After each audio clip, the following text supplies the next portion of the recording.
Clarifying the value of writing center partnerships with libraries and learning centers, models and lessons learned. Now, this panel will explore collaboration and partnerships between writing centers and librarians, faculty, and learning centers. Now, before we begin, let me introduce our panel presenters. First, we have Christine Furno from the American University of Sharjah. She is a reference and instructor librarian. We have Stella Asderi from ACT, our institution. She is academic liaison and instruction librarian. Nicola Kondoyiannis, who is English instructor here at ACT, as well as the director of the Learning Hub. And last but not least, we have Gregory Katsas, yes, director of academic support services at Asderi College in Athens. Okay, so why don't we begin with Christine? Okay, thank you.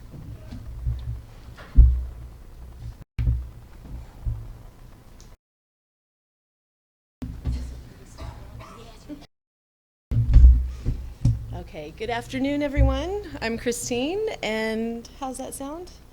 A little bit more? Okay. All right, so I want to talk to you about a study that we've been working on at the American University of Sharjah for about a year now with my colleagues Alana Ross and Rhonda Stricklet. And we have partnered or kind of invited ourselves into the Writing Center to see if we can kind of bridge some gaps that exist. And so I want to review what we've found out so far.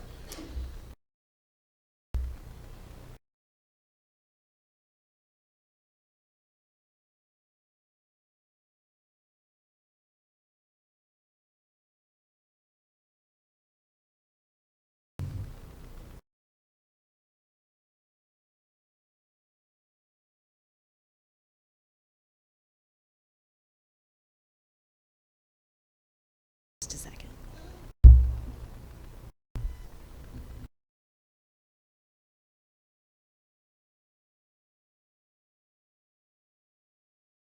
Thank you. Okay. To start with, I wanted to give a snapshot of information literacy at AUS. We have put the information literacy courses into the Writing 102 and an English 204 class, and they're scaffolded. You know, you have your freshman writing course, and then the second year would be kind of your sophomore writing course. And we have several one-shot library classes. That's primarily what exists there. And for my annual report, this is what we did for last year. Not all of these, oh, thank you. Not all of these are going to be what I'm teaching. This is between all the librarians, but we had a very big year of teaching since about a year ago. I also wanted to give you a snapshot of tutors, Writing Center tutors at AUS. They're peer tutors. They're students who have gone through several different courses, and they they successfully complete these writing courses, and then they also will take a peer tutor writing course and successfully complete that. Then they can apply to work at the Writing Center through their various hoops. For the spring semester, we had 40 tutors in the spring 2017, and that's under the Writing Center. That's not part of the library. They actually have a space in our library building. They run from Sunday to Thursday, 10 to 4, and they have 8 online hours on the weekend. They're scheduled to provide lots of time to our students. Before I get into the study, I just wanted to make a note. We had provided some reference services outside the library in a language building, and that was a few semesters ago. And so basically we just kind of hung up a shingle and had services for 1 hour on a Tuesday and 1 hour on a Wednesday afternoon, and we were trying to capture students who were in that building already for their writing courses. And the faculty were completely bananas over it. They loved the idea of having us sit there. It was drop-in session right in the middle of the little building plaza. But we had very little traffic from students. We actually got a lot of faculty gossip out of that, and it was a really good liaison experience, but it was really difficult to kind of have students feel comfortable to just sit down and ask research questions. So we actually moved that kind of service into the Writing Center maybe 3 semesters ago. And so slowly and slowly and slowly, we're getting a little bit more traffic with that because those students are already in the writing center to get writing help. The writing tutor can then refer that student over to us who happen to be sitting in the corner and can start working on with them with any follow-up research questions. So that has gained a bit of momentum, which is nice. It's still not, there's not a lot of high volume there, but we also, still have our reference services going on in the library itself. So coming back to the study, we wanted to analyze the Writing Center questions if they had any tie into reference or research help questions. And we were looking particularly at the students in the this Writing 102 course and English 204 course. I don't think I mentioned all students at AUS have to take those courses to graduate or to go on to their major coursework, their required courses. And we're looking to strengthen our partnerships with the Writing Center and see how we can better help either the tutors or the students who are going to the Writing Center. So we looked at several different questions. I'll just kind of put these up here for us. We wanted to look at what research-related questions came through. We wanted to know how we could support the Writing Center tutors when they get asked specific types of research questions. How could we support the students who are attending the Writing Center peer tutoring sessions? How can we raise awareness of our current reference services? And how can we improve outreach to other academic units? So there's Academic Achievement Center on campus where we go over to those students who are at risk, and we may have a library session for them on a Wednesday afternoon. Again, not a lot of traffic there, but at least it's kind of making inroads into that other department to have us come. So I have just an overview of this study looking at what we accomplished. And again, we started looking at this about a year ago, and we're just really tidying up things as we go along, and we'll progress over the summer. We had the ones that we really targeted. We had a pilot project in the spring, and these 11 that I'm mentioning right here at the top are 11 individual transactions for this 204 class, which is the second writing course. And we did basically just our IRB approval. We had our iPhones, push record, sit off to the side. The tutor and the student would have their session. And then we had a student at the library, assistant, do the transactions for us, the transcriptions. So recordings were transcribed, and we've later analyzed that. So, just getting these kind of 3 points here has taken months just to get to that section, but it's been really, really eye-opening into what we've found so far. So I just wanted to bring up some of the kind of examples that we see when we come up with the Writing 102 students. So that's kind of our freshman level writing course. And we looked for patterns. There's little discussion of research in that particular course. And we also have things, APA is starting to come up. Even though they have little research, they're starting to make connections with citations, and they actually, I think for their last essay, have to incorporate sources. So I don't know how difficult this is going to be, but I'll just read the highlighted sections. This is one of the transcripts. So the tutor says, "Did you look at scholar sources? Did you have that already?" And the student says, "Yesterday I went to the library and asked them about some resources, and she gave me a term. I think it's like, I forgot it, but it's the word. But I didn't start with resources, though, like." And the tutor responds, "Are you planning to use books?" And the student says, "No." And then you come down just a bit. The student says, "For this essay, we can use magazines or anything." And the student says, "For our next argumentative essay, no, we have to use books." So that's just kind of a little bit of insight into what the conversation is. I can't hear that when these are going on. I hear this after the fact, so I don't even see the paper as they're going through that as well. So I just thought this was kind of interesting as we pull this up. When we look at the second year students who actually have what I call that monster research paper, generally this is their first time they've done a big academic research paper. Again, we're looking at citations, the differences between journal articles and journals, questions about finding appropriate resources. And so some of these, I'll just read these aloud again. This is an example where the tutor has asked, "Do you know the difference between a journal and a journal article?" And the student says no. The tutor says, basically, the journal is a magazine, The journal article is like, what do you call it? One magazine article, like you have a book. This is a book. Inside it, what do you have? Chapters, right? The magazine is the same thing. The journal is the same thing. You have the journal, which is the big thing, and inside it you have the articles. So again, we can see how this peer tutor, who's also a student a little bit older, is helping kind of break it down for them. I'm going to skip this one. This is a third example that I'll get to. Just looking at the tutor is asking, where did you get that from? And the student, AUS Library, yes, it's an article. And the tutor says, but it's peer reviewed. It's not really his own work. And the student says, so what does that mean? And the tutor says, when you say it's peer reviewed, it means someone else has reviewed it. Okay, so it's not always recommended not to look at peer reviewed articles.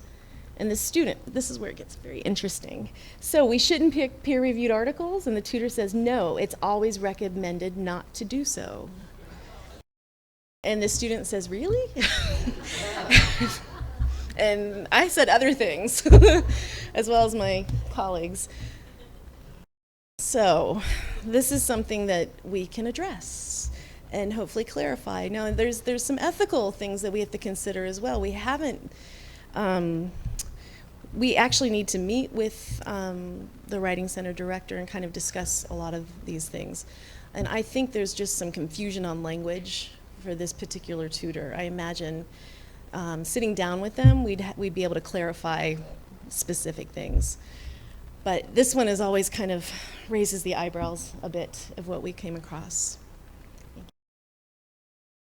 So right now we're looking at making inroads with the Writing Center director and also the head of department in English. I think she's out there, so we'll be talking to you, yes.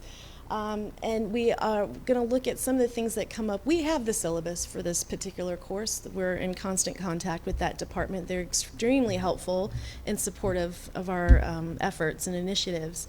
So I think this is going to be a really interesting kind of next step that we can work with their faculty. We also want to do some training with those peer tutors, and then also get some training, get a library session or some kind of follow-up training with that peer tutor course that they have to take prior to being eligible to apply.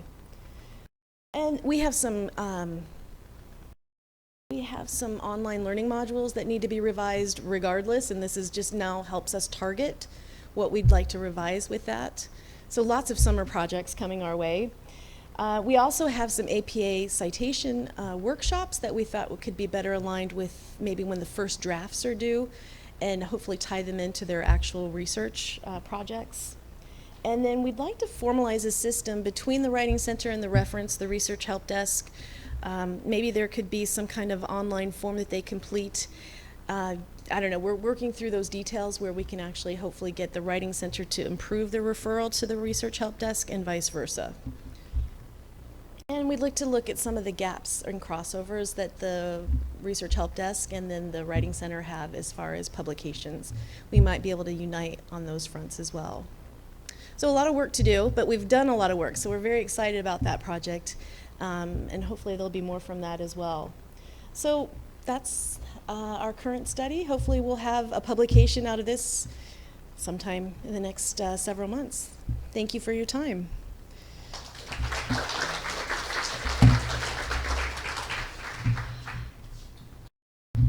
There's a small technical problem, and I was asked to say that we'll have a delay, 1 or 2 minutes, until the technical problem is solved. Yes? So why, during this time, we can think of questions, perhaps to ask Christine at the end.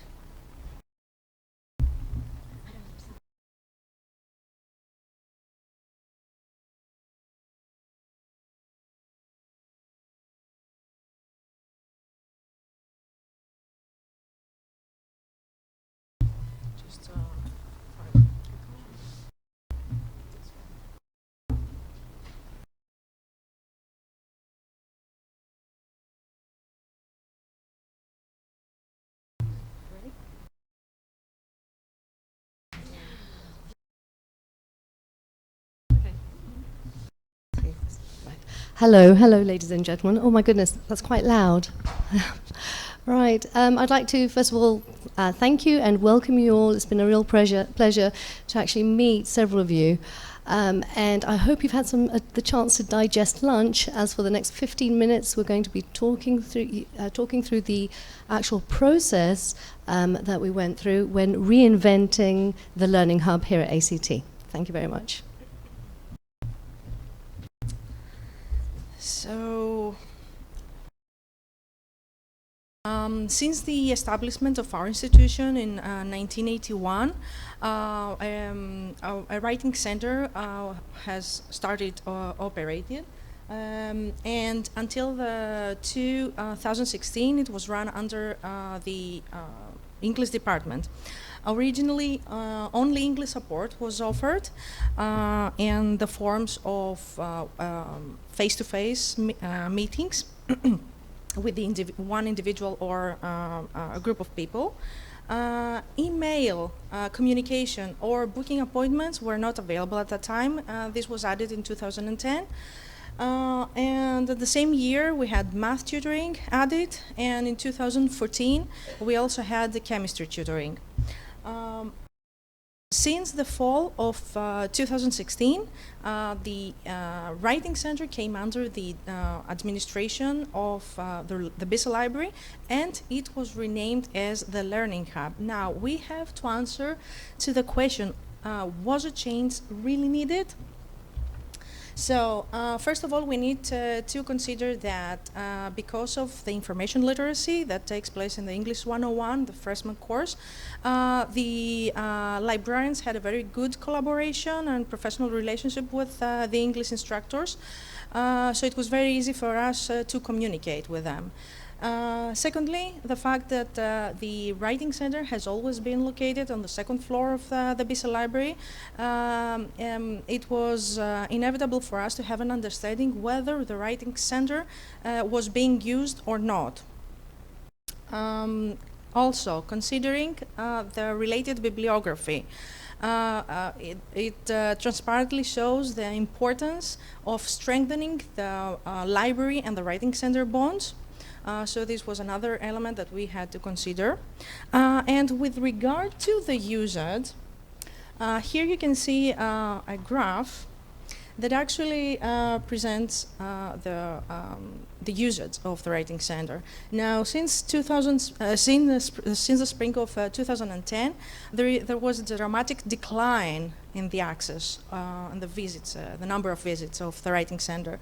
And actually, even if you can see a small increase in the fall 2014, spring 2015, apparently we have to consider that this reflects a full academic year rather than one semester, as the rest of the data shows. So it wasn't actually an increase. So before I go there, the overall picture is actually very clear. The students tended not to use the Writing Center, most probably because they were not aware of the services that they were being offered, or they were unfamiliar with the tutors, and they didn't feel comfortable in going to the Writing Center, or the tutoring hours, they were not convenient, thank you. They were not convenient for our students. Now, answering to why the department came under to the library's management. First of all, our English instructors are very busy with their courses, so we didn't want to overwhelm them with more workload and more responsibilities on the one hand. But on the other hand, we thought that having only one department to deal with academic support, we thought that it would be more effective to our students. Furthermore, up to the fall 2016, mainly what was being offered, it was support to the courses, and we wanted to expand that and include more services that would deal with our students' employability. And why did we need to change the name from Writing Center to the Learning Hub. First of all, we wanted to become trendy. We have to deal with young students, okay? So they're more familiar with tech terms. So we thought that the name Learning Hub would appeal to them and wouldn't be that old-fashioned or unfamiliar as the name Writing Center was. And we also thought that it would reflect the new redesigned services. The major change, one of the major changes actually, it was the service became online too. So we created a website based on LibGuides, as you can see, that on the landing page you can see what it's being offered at the moment. So study skills and digital skills are also being offered. They have been added. And obviously the open hours of the Learning Hub. I don't want to go into much detail about the website because it's online. You can go ahead. Here is the link. You can visit it. However, I wanted to point that for the study skills, we were very happy because we have too limited staff and consequently we don't have the time to recreate the wheel, let's say. So we were very happy that we were granted permission to include a link to the British Open University Study Skills Guide that they have created. It's an institution with which we have a partnership because they validate our undergraduate degree programs. Actually, for those of you who have an online service, a website like that, or you wish to create one for your institution, for your writing center, feel free to go and take a look and maybe be advised on the content that it is provided on that site. And I will give the floor to my colleague. Lovely. Thank you very much, Stella. Okay. Right, so on we go to the new Learning Hub services that we now offer. One of them that's already been mentioned by Stella Asderi is the perhaps one of the most major changes that have occurred. It's the Learning Hub website, and please do take the opportunity to visit the website, and we welcome all feedback. Also, we have incorporated conversation classes run by high school fellows. We're lucky enough to have these individuals who come from the States for either 1 semester or 2 semesters, native speakers, and they help our students with their oral skills and also their presentation skills.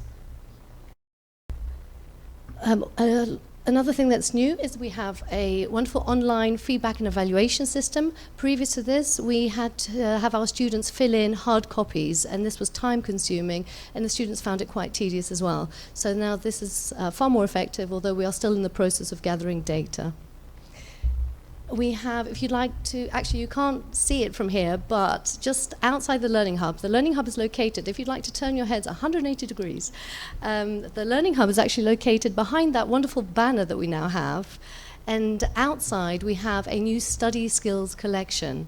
Unfortunately, I don't think you can actually see it.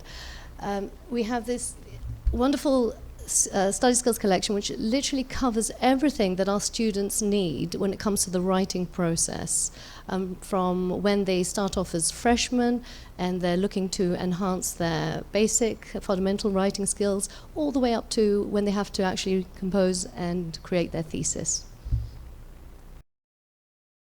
We also have, if you take a look at the Learning Hub website, you'll see that we have included a TEFL resource site, and that's to complement the actual TEFL lending corner that we have in the Learning Hub. This is because ACT offers TEFL introductory courses as well as advanced TEFL courses. Okay, this is a quick snapshot of the Learning Hub. Unfortunately, it's not very clear, but this is us in action. We have one of our tutors here helping one of our students. In the right-hand corner, we have a little playground, as you can see. Toys from our IT guy, who's there, whose desk is there. So we realized that it was all very well reinventing the Writing Center and giving a new name to the Writing Center, but of course that's not enough. How are we going to get our students to actually visit us more? So we were in dire need of promotional actions, and I'm extremely indebted to Evi Tramanza, who helped us, who played a key role, rather, in the promotional activities. First of all, we have the banner, as you can see at the back there, and it might not seem a very big change, but for us it was, because suddenly we were in full view of our students, and the students knew where to find us, rather than me giving vague ideas of, yes, we're located on the top floor of Bissell Library in the corner. So now they know exactly where to find us. We also created TV ads, which were shown internally, both downstairs at the circulation desk and also in the cafeteria. Of course, an email was sent out by Evi Tramanza to all the faculty and the students, informing them of all the changes that were made, and even more importantly, informing them of the actual name. So instead of having to keep on saying the Learning Hub, previously known as the Writing Center, now everybody knows that we now have the Learning Hub. In addition to that, you might have seen our posters posted around the campus in the new building, very eye-catching. And we have bookmarks, which again was a suggestion made by one of our students. They're in working process, so they are pending. And finally, another initiative that we are thinking about holding is an event called Locked in the Learning Hub, based on the very popular game of being locked as an escape game. But again, that's in working process. But again, we're trying to find new ways of attracting students and raising their awareness when it comes to the importance of writing skills. Here are some Learning Hub usage statistics. You'll see that as of fall 2016, the numbers are promising. They are now on the increase, slowly but surely. We didn't expect to see a major change, but we can see that slowly the numbers are improving, and we hope to see this improve over the next few years. Okay. I think it's also important, and I hope you agree with me, that students actually realize that we do take their recommendations into consideration. So for us, it was also important for them to see that not only are we listening, but we're also taking action. So for example, one of the students said, well, they're doing a really good job, but students don't bother going much, so maybe they should promote it more. And that's what we're doing. And we're open to suggestions, because we're always looking for new ways on how to promote our services to our students. And another student said, the people workers, I assume they meant us. The people workers there seem very friendly. We do try to be, we smile a lot. And the resources they had for students were plenty, but they need more people assisting students. Absolutely. I've had students wait for perhaps up to 30 minutes to be seen by either myself or another faculty member or another peer tutor. We now have 3 peer tutors instead of 2. Again, we hope to see an increase in these numbers in the future. In working process, students' recommendations. Now, these are just some of the recommendations that we've had. When it comes to more convenient times needed, we're actually working on this. We're trying to be open both morning hours and afternoon hours for our students. We realize they're here up until 7, 8 o'clock in the evening, so we're trying to accommodate their needs as well. Students need to get acquainted with tutors. That's why we thought of the Locked in the Learning Hub event. Okay, so this is as an initiative came to meet this comment. Learning Hub personnel. Both myself and Dr. Takiroglu are members of the English faculty here at ACT. We are also tutors here in the Learning Hub. We also have, as you can see, English majors who help. And it's very important that we've actually chosen English majors that come from different pathways. So one of our English majors comes from the actual social and media and communications pathway. The other student comes from our more traditional language and literature pathway. In addition to that, we have our, must not forget and neglect, our math tutoring peers as well, and our math instructor, along with chemistry tutoring. Okay. Last but not least, future endeavours. So, this is what we're looking to try and apply in the future. And as I was going around earlier this morning, it was very interesting to actually mingle with some of you when it comes to your learning hubs, your writing centres in your own home institutions, where the majority of you actually told me that your tutors, your peer tutors, are actually paid. And this is what we want to try and do as well in the future, paid internships for our students. Of course, extended opening hours. We're not open from 9 o'clock in the morning till 9 o'clock in the evening.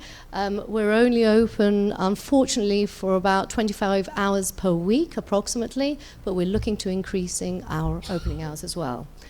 At the moment, and perhaps for the past 5 or 6 years, the Learning Hub also provides workshops to our thesis students to cover their needs when it comes to writing literature reviews, for example. Now, we'd like to try and extend these workshops to also our business and computer science programs. English exam classes as well.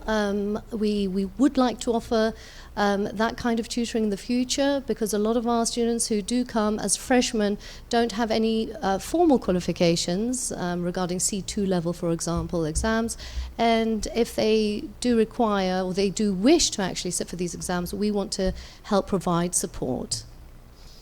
Along with the blog, we also have the Facebook page that we're trying to create at the moment.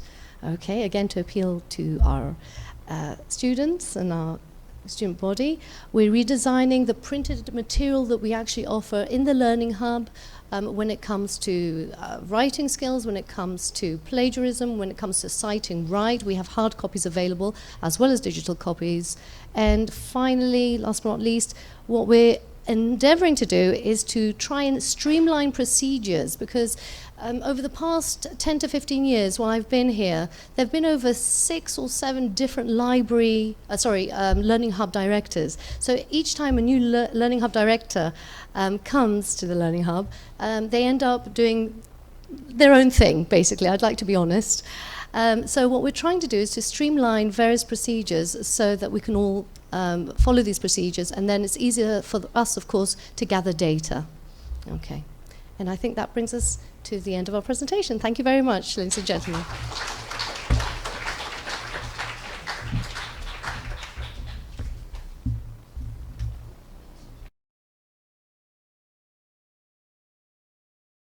Now we come to our last panelist, Gregory.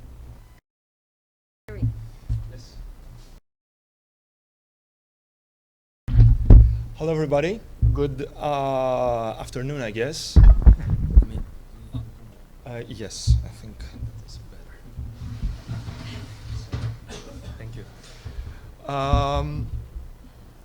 Thanks to American College of Thessaloniki. Thanks, everybody, for coming, for facilitating and offering this. I'm going to talk about a match made in heaven, pedagogical heaven, writing centers and learning centers. There's been a lot of interesting discussion, and I would like to talk with those colleagues afterwards a lot more. But let me start by offering you my point of view. That is a frustration point of view.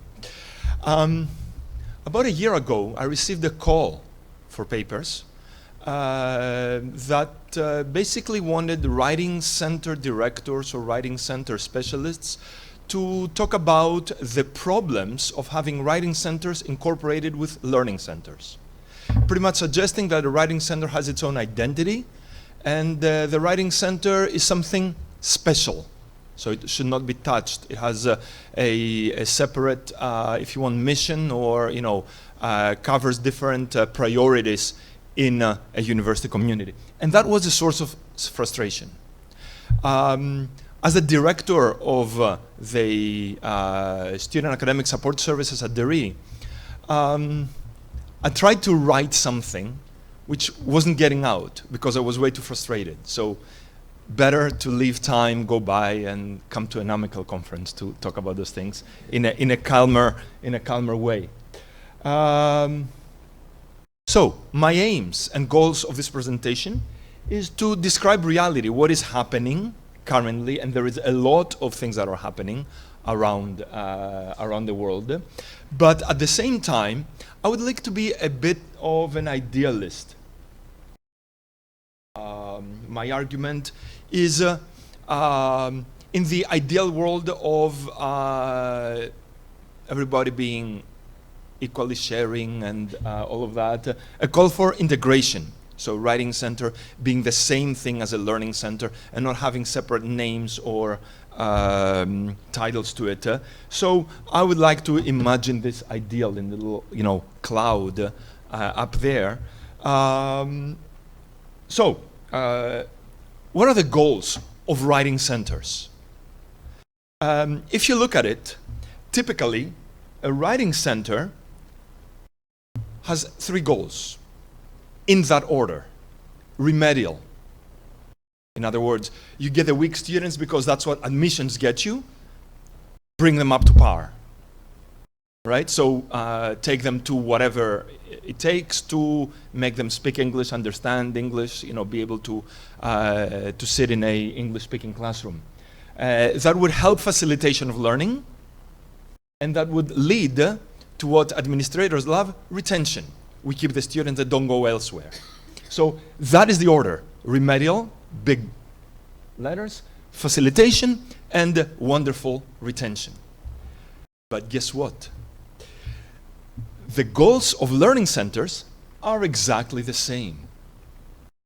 Exactly the same. So, to use the very little knowledge of math that I have, when 2 things are equal and a third thing, those 2 things are equal among themselves. Is that right? So maybe we should be looking at that connection, the connection between a writing center and a learning center. And maybe it's the same thing, except we haven't been calling it that. Colleagues before talked about renaming a writing center into a learning hub because it's sexier, it's more attractive, it's more, maybe relating to reality, students' reality and education reality today. I fully agree. And that has to do with approaches to learning. The old approach to learning is what we may call informative learning. There is an authority up there on a pedestal, and that authority provides well-defined facts, compartmentalized knowledge, and those things don't seem to be related by the receptors, by the students, right? It's just a list of things. Learn those dates, learn the rules of grammar that way, and don't deviate because that's the way it is. So it's a top-down kind of approach. This doesn't work today for a number of reasons. Because the world is more complex, because we realize that there are a lot more connections that we recognized before. So we are moving into, or we should be moving into what's called transformative learning. And this is important. Knowledge is achieved through integration. It's very interesting how the word integration is everywhere. Various approaches from different fields. So, in other words, writing is not only done by people who study English or literature, it's also done by people who study marketing, because at the end of the day, they have to write a paper, or do a report, or organize their thought, or after they graduate, be in a meeting room and persuade a customer. And they have to have an organized approach to that, right? So much more interrelated, interactive, integrated. I think by combining writing centers with learning centers, one achieves this integration. In my mind, there's no difference, because as I said, the goals are the same. The writing center is facilitating writing stuff. The learning center, it's other things like chemistry or math or psychology. Let me tell you a bit of my story.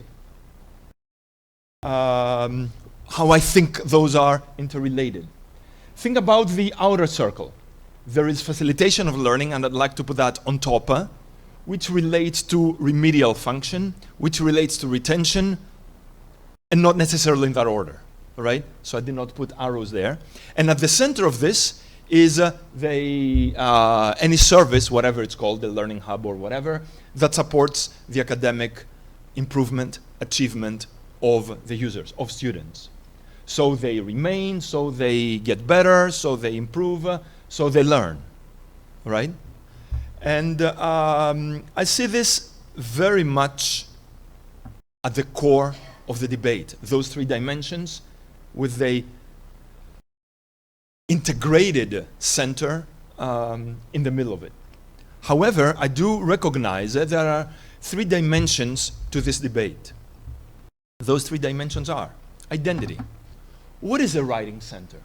Do writing center have distinct identities from something else, from a learning center? You can probably guess my answer. No, they don't. They have exactly the same identity. However, there are a bit of teething problems, all right? Moving on to something new. The fear of the unknown, all right? How do I know that this new thing that you created will work? You know, if you have something, even if it's not perfect, you get used to it and you don't want to change it because it's been there and you know how to deal with it. However, change is needed, and fighting that fear is also needed. There's also a bit of territoriality as far as identity. We, my dear, are better because we are the keepers of the English language or this kind of skill. So no one else can do that. I think I've seen a lot of that in our student academic support services. However, that's a bit of the job of administrators to break that territoriality and ease the move into a new condition. A second dimension of the debate, mission. In what ways the mission or the culture of a learning center is different from that of a writing center? Again, it's not. A quote. This is our mission. This is the mission of the Student Academic Support Services at Asderi, to help students become insightful readers, effective critical thinkers, and independent learners. That can apply to writing courses, getting assistance for writing a thesis, or whatever part of writing, structure, argumentation, and whatever else, or doing, let's say, SPSS tutorials, or binomial distributions, or derivatives. I love the word derivatives. I don't understand what it means, but it must be something important. In other words, it's the same mission. Either to provide writing assistance or to provide math or high-level economics assistance. Last but not least, as far as mission is concerned, we have to think of who are the users? Why are we doing this? What is the prime directive? The support of our students. And students come with a lot more than simple questions. Oh, I cannot think of an argument to support this that my teacher wants me to write. So it's like multiple, not necessarily deficiencies, but questions. Therefore, a third dimension is resources, space. If you combine the two, and that's my argument, you get better use of the same space. You can extend your hours. We are lucky to operate from 9 a.m. until 7 p.m. at Asderi, which is very nice. However, we don't have e-support yet. Budget, it's cheaper, especially if you employ students. We are solely based on peer facilitators, and this is wonderful for administrators because it's only a fraction of what they have to pay full-time full-time workers. It assumes administrative support either way, and it assumes that there is an institutional priority to push in that direction. So, really quickly, this is what SAS is about, Asderi. Learning, participatory learning. We have about, this spring we had 43 facilitators. I like the word facilitator, it's more dynamic. And they provide assistance with any aspect of learning, whether it's writing, not the same people doing everything, but according to their field, their major or skills, they do different things. So, this is what students say about us. I was able to correct my paper on my own. Facilitators helped me put my thoughts in order, and this encouraged me to become better. Facilitators have helped me understand the process and be more creative. So it's empowerment. They take the process in their own hands. And I think this is summarizing the process. From well, the red doesn't work very well. On the left is informative learning, the old way. There is this, we've gone through destabilization, we've gone through disorientation. We are pretty much at the top of the third phase, the facilitating environment, and increasingly there is the reorientation. People get to know us. So we are on the verge of moving on to the fourth and final stage, which means more empowerment. So, in conclusion, there is a paradigm shift. Yes, there is, and paradigm shifts are difficult. Integration means empowerment. And if you ask me whether there is space for both learning centers or writing center, I would say no, there isn't, because they're not two different entities. It's the same entity. So, transformative learning, emphasis on holistic, effective education, which means, I would argue, get rid of writing centers as separate entities. Integrate writing centers and learning centers, so both become more meaningful. Find a sexy name for it. That's fine, all right? And finally, that's very important, educate faculty. In other words, make faculty your allies, and that will help you with spreading the word. If you get key faculty to send their students to trust the work that is done at the whatever learning center, facilitation center, sorry,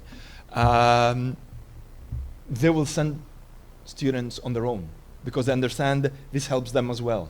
They don't have enough office hours and that relieves some of their pressures. So, thank you very much. We can continue with questions.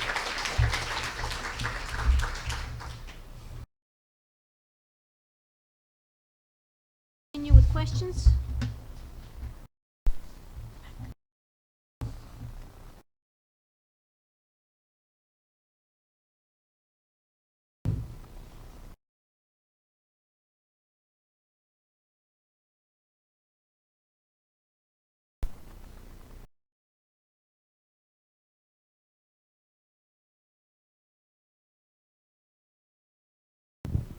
Ne?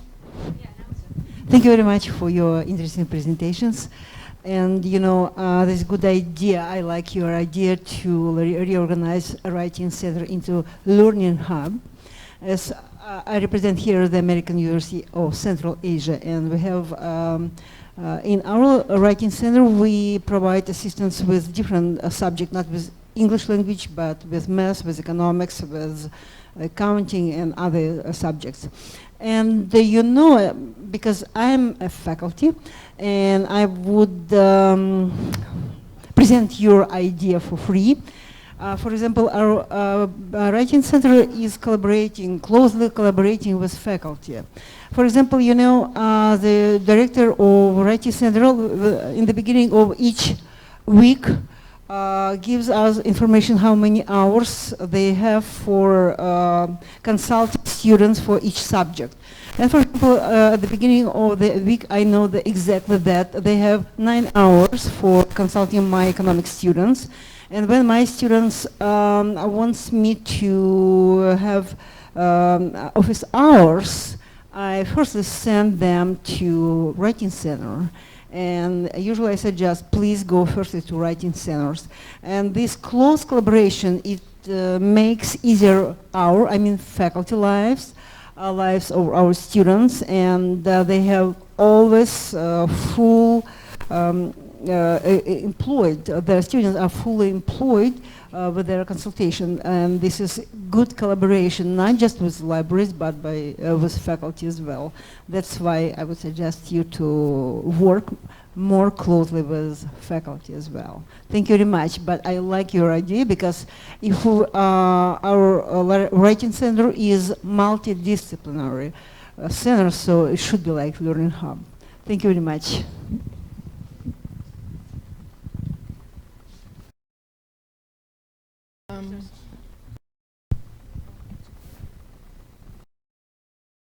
Yes, thank you very much. I'm from the American University of Beirut, and we have a really interesting place for our writing center. It's actually located in two different buildings, one above the cafeteria and one in a building called West Hall. And in the spring semester we have less students coming, but what's interesting is that we also have a special interest group in the communication skills program, which is called the Writing Center Special Interest Group.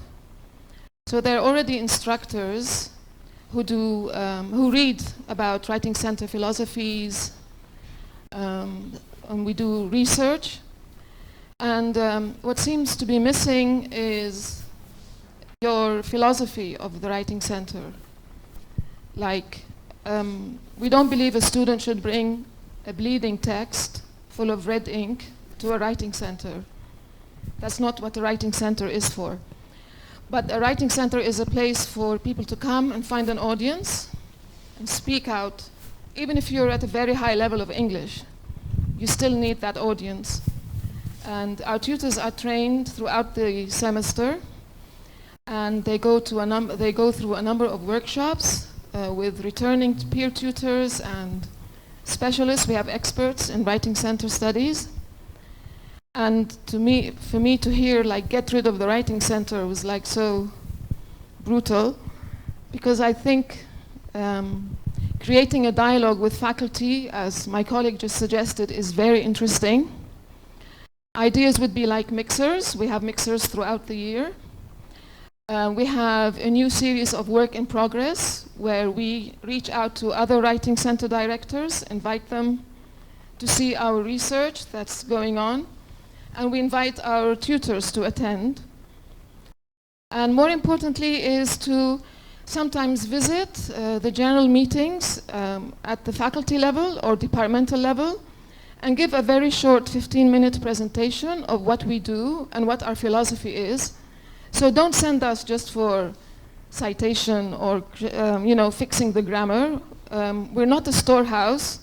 We're more of a garret house, a garret store, in the sense that you're not here for us just to give you the information, but we're here to work with you as writers and talk to you as writers, talking to novice writers, right? And not look like, if they come with a negative feeling that, hey, I'm getting a low grade, I'm gonna fail, help me, I don't think that will always work. But if you present yourself as, come over, we are a warm contact space, or a contact zone, which is a famous phrase in writing center studies. Come, let's talk at any stage of the assignment. Don't come like 15 minutes before your deadline. Like, come and talk to us at any phase throughout the writing process.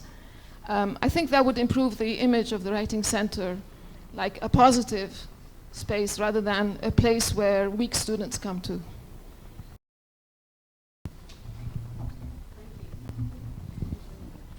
Right. Thank you for sharing your thoughts with us. I think you're absolutely right. There are several students who do see us as an editing tool service, and they come in perhaps 15 minutes before the deadline and say, quickly, I need you to have a look at this paper. And we do have to be firm with them, firm but kind, A lot of the times we end up having to boost their confidence as we go through the writing process with them, and to try and help them understand that we're there to facilitate their learning and to help them become better independent learners rather than depending on us. So yes, you're absolutely right. A lot of red ink can be very disheartening for our students. Okay, thank you very much. Thank you. Thanks for a very interesting presentation. I'm the head of an English department, actually at Chris's institution, and I'm very familiar with a lot of the challenges you're all talking about and your interesting ways to address those. My question or my comment is a little bit perhaps fundamental in a way, or more fundamental in the genuine sense of the word. You'd all talked about attracting students into the learning communities or the centers and working with students, as Chris said, in the building to try and get them to come see you. One of the things we experience, I'm at the American University of Sharjah, and I don't know how relevant this is to other institutions, but it's not just that students, they wait or they don't want to come or they're being lazy about coming, but many of our students actually are ashamed. It's a cultural issue. They're ashamed of asking for help. And I wondered whether that was an issue for everyone here, and then how you addressed that, which is different than simply the other notions, for example, that I've experienced in American universities in the U.S., where it's more just an issue of laziness than it's shameful for me to be asking for this kind of help. So that's my question. If I may start the comment on this, this is very interesting. In this part of the world, there is what anthropologists call a pride-shame culture.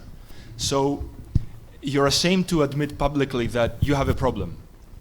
The way we deal with that at Asderi is embedded in our structure. In other words, having peer facilitators and having students working at the secretariat, it's same level. So you admit to someone who's at the same level with you, hey man, I really have problem with this stupid math teacher, and what can I do?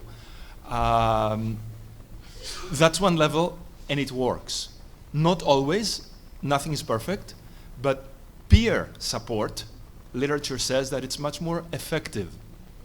And that attracts more students to come, to relieve that pressure, that stress from having to admit publicly that you do not know something, and get help. Right.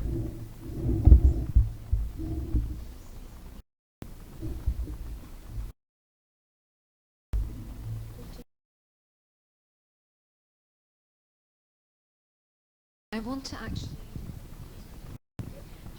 want to add to what my colleague Nicola was saying about AUB.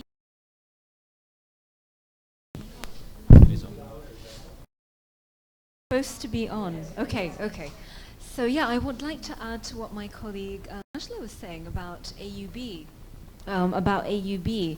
And we actually have an initiative at the moment where, most of the tutors are students, but we have an initiative at the moment where faculty members who teach English have the opportunity to get a course release, to work at the writing center, and the reason behind that is it's meant to facilitate their research, so that they have the opportunity while they're at the writing center to conduct research. So that's actually a very motivating way to get faculty members involved. And even a few semesters ago, I had the opportunity to work at the writing center for a semester, and I underwent the training that they do. So they even train faculty members, because the way that you approach feedback is very different than the way that you'd give students feedback in a class when it's a graded assignment. So I think that's a very interesting dynamic that's at work. And also the writing center are very happy, as Nicola mentioned, to come visit the classes to say, hey, we're here and this is what we do. And I know for a fact that some faculty members in some courses make it a requirement, and they even tell students, show me that you've been, to the writing center, and you'll be, rewarded in some way. So there is a way of making it a more kind of I think, dynamic interactive, kind of flow, shall we say? Very interesting suggestions. Let me disagree with the last one, making it mandatory. A number of English faculty made it mandatory in their classes. And we had students coming to the Student Academic Support Service saying, I'm here. Why are you here? I don't know. Do something with me. I really do not know why I'm here. Do something for half an hour with me. Oh, just could you please sign the little slip that I came? But we haven't done a session. Yeah, but I just needed to show my teacher. But no, normally we do that tied in with an assignment. We wouldn't just send them blindly. Yeah, it is tied in with an assignment, but if the student does not take control, is not empowered to want to go themselves, no matter what the teacher does, it won't help. If it's mandatory, you go there or else, it won't happen. Or it will happen. Or else, it's more like we'll give you extra credit. It's very vague. Or else. God knows what's happened until the end of the semester. I don't know. I don't teach. A miracle may happen. I may pass the course without ever visiting that place at the corner of the, Bissell Library or wherever. So the mandatory thing doesn't work, and I don't mind if traffic is lower. The more students are empowered, in other words, the more number of students and the more empowered they are, that will increase our visitors, right? But there will be people who will want to do that. If you don't want, you can never fix it. It's like the joke with the psychologist, how many psychologists does it take to change a light bulb? One only, but the light bulb should want to be changed. But okay, so I'm a little bit critical about that. The next one is me. It's a comment more about language.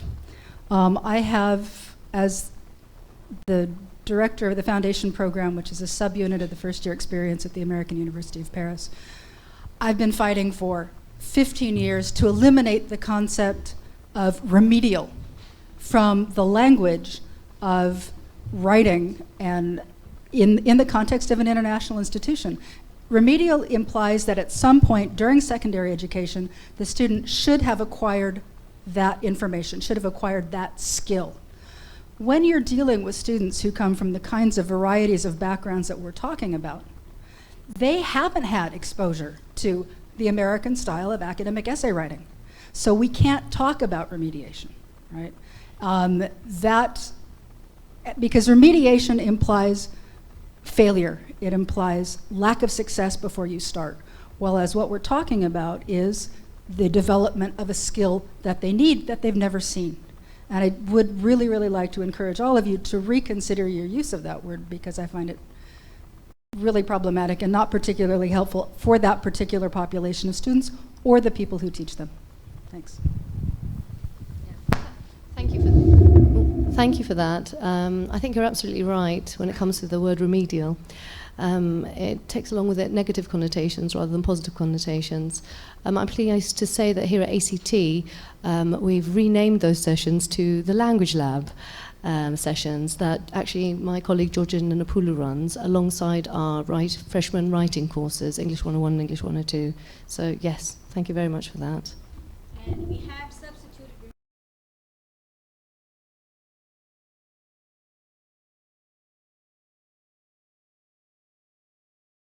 Thank you very much, everybody. I would like to make a comment and reply to the lady, Badr, who talked about students not coming in because they feel embarrassed, let's say, coming in to ask for help.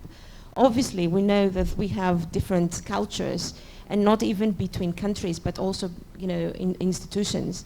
I don't have an example from us here at ACT, but I've seen a spectacular example in the UK. I used to be with the University of Surrey, a very, top-ranked university, high achievers, etc.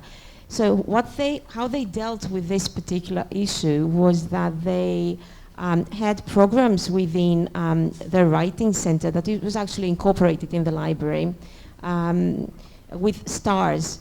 So A students, let's say top of the level students, brought in for programs within the writing center because the culture there was that we want to help everybody become better. You may be an A-star student, but you can still improve. So they work with these groups. So everybody coming in, and they did a show of certificates and parties and so on. So everybody coming in was not necessarily somebody who was failing or in need, but somebody also who was actually achieving. And it was a very clever way to address different groups of people for different types of activities. So, the name of this program is called STARS. I'm sure there's publications because the team published everywhere, so you may be able to find something on that. And thank you, everybody. Lovely panel.